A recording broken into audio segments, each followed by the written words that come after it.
500,000 years ago, they departed. Humanity was young then, confined to Earth, but already fractured. A great schism had torn the species apart, those who dreamed of transcending mortality and those who clung to the soil of their birth world.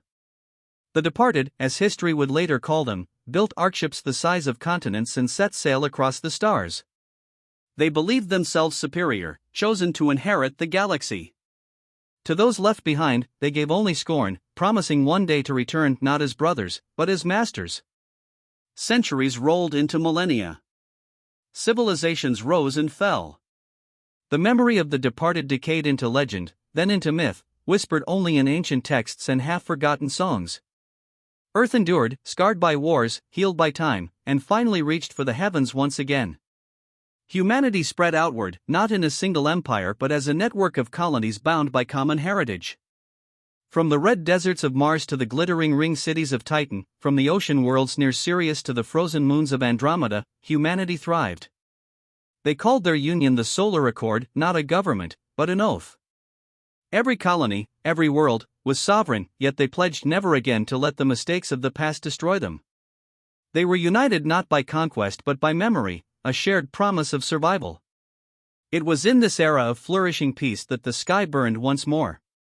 The first ship appeared above Neptune. Vast, angular, shimmering with technologies Earth had never seen. It dwarfed the orbital platforms, casting shadows across half the planet. The Accord sent envoys, fleets, and prayers, but what came from the ship was not diplomacy, it was a broadcast, delivered in a tongue archaic and strange, yet still recognizable.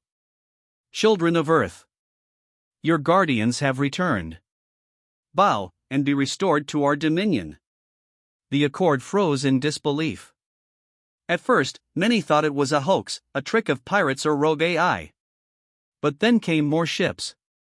One by one, titanic warfleets emerged from the void, their hulls engraved with symbols no human had seen in hundreds of thousands of years, yet they bore a resemblance to ancient carvings still etched into the ruins of forgotten temples on Earth.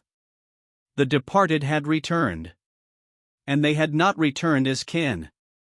The first battle came at Proxima Centauri.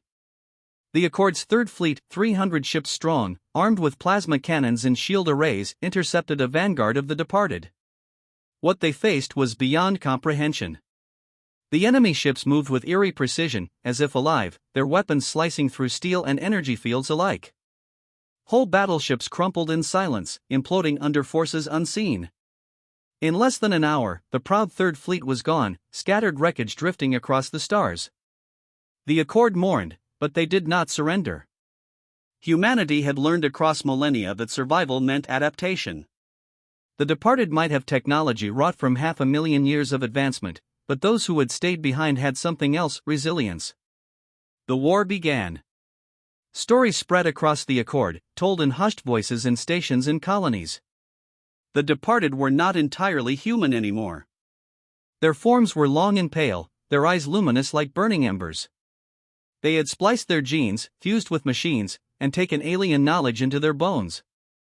They called themselves the heirs, and to them, the Accord were little more than unfinished echoes of humanity, a branch left behind, unworthy. Yet in their arrogance lay their weakness. The Accord had no single throne, no singular ruler to strike down. Humanity's strength was in its chaos, its stubborn refusal to be uniform. Every world contributed something different: innovations in weapons, strategies of war, ancient knowledge, sheer courage.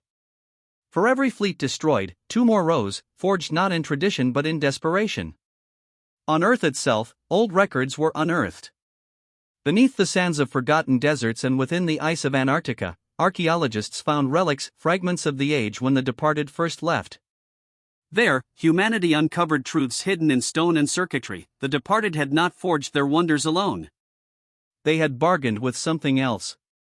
Something alien, something that had shaped their path. The heirs had not merely abandoned Earth. They had been seduced. The revelation spread like wildfire. The departed were not gods returning to claim their children, they were puppets, bound by ancient influence. To fight them was not only rebellion, it was reclamation. The Accord gathered its might. Fleets numbering in the thousands assembled at Seoul, their hulls gleaming like silver against the void. Every colony sent what they could: soldiers, ships, even experimental weapons that had never been tested. The message was simple: Earth would never kneel again. The decisive battle came above Jupiter. The heirs unleashed their full strength, a fleet of leviathans blotting out the stars, their weapons tearing through Accord defenses. The void burned with light as entire moons trembled under the force of weapons not meant for mortals. For a moment, it seemed the heirs would triumph. But humanity endured. Where the heirs fought with precision, humans fought with fury. They struck not in formation, but in chaos, exploiting weaknesses the heirs could not predict. Sacrifices were made, whole fleets hurled themselves into the jaws of the enemy, buying time for others to strike. At the height of the battle, Earth's flagship Sol's wrath pierced through the heirs' command vessel, detonating its core in a burst that lit Jupiter's storms brighter than the sun. The heirs faltered. Their unity broke. One by one, their ships fell silent, drifting like tombs into the void. Humanity had survived. But victory came with questions. The heirs were not gone. Many fled into the outer dark, vowing to return. And deeper still was the knowledge of the alien influence that had shaped them. What had whispered to them across the stars? What had given them the power to abandon their kin and become something other? For the Accord, the answer was clear. Humanity's war was not over. It had only begun. Yet in the aftermath, as the fires cooled and the wreckage drifted, one truth echoed across every world, every colony, every soul who called themselves human. The departed had promised to return as rulers. But when they did, they found not children waiting to kneel. They found a people who had surpassed them. And for the first time in 500,000 years, the name human belonged not to the heirs, but to those who had stayed, endured, and risen. 500,000 years ago, the world was divided not by nations, but by masters and slaves. Humanity's first empire stretched across the earth, ruled by gene lords who bent flesh and wool alike. They commanded armies bred for war, and their cities gleamed with cruelty. Ordinary humans lived only to serve, their lives consumed by the ambition of tyrants who saw themselves as gods. But empires fall, no matter how high they climb. Rebellion rose, fierce and desperate. The free humans of Earth banded together, armed not with power but with fury. Cities burned, fortresses crumbled, and the blood of both oppressor and oppressed soaked the soil. When the war ended, the tyrants were broken but not destroyed. In the ashes of their defeat, they fled. The lords and their followers built ships of impossible scale, merging stolen science with the blood of their slaves. Into the stars they vanished, vowing vengeance. They carried with them a single promise. One day, Earth will kneel again. Centuries passed into millennia. Earth healed. Humanity rose anew, scarred but unbroken. They built civilizations upon the ruins of tyranny, rediscovered fire and knowledge, and at last, reached for the heavens. This time, they carried with them a different spirit. Where the tyrants had enslaved, the new humanity sought freedom. Where the lords had ruled by blood, the children of Earth built by trust. Worlds were colonized not as possessions, but as homes. Mars, Europa, Kepler 62f, Tau Ceti, each new world joined in a bond of survival and kinship. And from this unity was born the Accord of Free Worlds, a pact sealed not by rulers but by peoples. They swore never again to allow chains to bind their kind. Yet the old promise lingered. Legends of the exiles, those who had fled 500,000 years ago, were passed down like ghost stories. Some laughed them off as myth. Others whispered them in fear, wondering what monsters humanity might have birthed in the void. The answer came in fire. The first signs were colonies gone silent. A mining station near Gliese vanished without distress calls. A trade convoy along the Sirius corridor was found drifting, every crewman missing. Then, at last, came the signal. A fleet of ships, black as obsidian and vast as mountains, emerged from the edge of known space. Their hulls glowed with crimson veins, alive with pulsing energy. Their voices filled the channels of every world. Children of Earth, the lords have returned. Kneel or burn. The Accord reeled in shock. Historians unearthed old records, piecing together the truth. These were the descendants of the ancient tyrants, the Eternals, who had fled so long ago. Their mastery of genetics had made them ageless. Their rule over alien systems had made them rich. Their hatred of Earth had kept them strong. And now, they had come to reclaim their birthright. But humanity had changed. Instead of waiting for the storm to descend, the accord struck first. Fleets were mobilized. Factories roared. Entire moons were converted into shipyards. From the icy worlds of the Kuiper Belt to the desert domes of Proxima, humanity rallied to one cry. We will not be slaves again. The blood hunt began. The first strike came at the Vega system. Accord warships, sleek and fast, poured into eternal space. The Eternals were unprepared, their arrogance blinding them to the thought that lesser humans might attack first. The Accord struck hard, destroying orbital foundries and supply chains. For the first time in millennia, the Eternals bled. But their wrath was swift. At Altair, they unleashed their true power. Colossal war beasts, grown from flesh and metal, emerged from their ship vaults. These living leviathans tore through human fleets, devouring ships whole. Billions perished in the flames. Worlds screamed as the Eternals descended, enslaving populations with collars of living bone. The war stretched across stars. Entire systems became graveyards, lit only by the glow of burning atmospheres. Humanity's fury matched the Eternals' cruelty. No side gave quarter. No side sought peace. For the Accord, it was vengeance for 500,000 years of oppression. For the Eternals, it was the fulfillment of a promise, their ancient right to rule. Yet within the heart of eternal space, a secret was uncovered. Accord scouts discovered the cradle worlds, planets where the Eternals had perfected their horrors. There, gene lords ruled palaces of flesh and steel, surrounded by slaves bred for beauty, labor, and war. Generations of entire peoples had been shackled, their lives harvested to fuel the vanity of immortal lords. It was no longer just a war for survival. It was a war to end tyranny itself. The decisive battle came at the Eternal Capital, a star system wrapped in living megastructures. The Accord assembled their greatest armada, 1,000 fleets strong. The Eternals unleashed their full might, calling forth war beasts, dreadnoughts, and weapons forged from suns. The battle raged for weeks. Stars dimmed under the fury of unleashed power. Moons shattered. Fleets burned. Millions of lives were spent like water. But humanity did not falter. In the end, it was not a weapon that decided the war, but will. Accord soldiers stormed the eternal throne world itself, fighting through cities of bone and blood. In the palace of the High Gene Lord, they found the last remnant of the tyrants who had fled Earth. Ageless, monstrous, yet still human enough to recognize the truth when it came. You were slaves, the High Lord hissed, and you are still slaves, slaves to freedom, slaves to weakness. The Accord's commander raised his blade, voice steady. No. We are free. And with that, the blade fell. The war ended in silence. The eternal fleets crumbled. Their lords were slain, their gene lines broken. The cradle worlds were freed, though their scars would never fade. For the first time in 500,000 years, the blood debt was paid. But the victory was not without cost. Entire star systems lay in ruin. Countless lives had been lost. The Accord looked upon its broken fleets and wept for the price of freedom. Yet even in grief, they knew this truth: humanity had risen, not as slaves, not as lords, but as equals. The shadow of tyranny that had haunted Earth for 500,000 years was gone. And in its place, a new vow was made. Never again will chains bind our kind.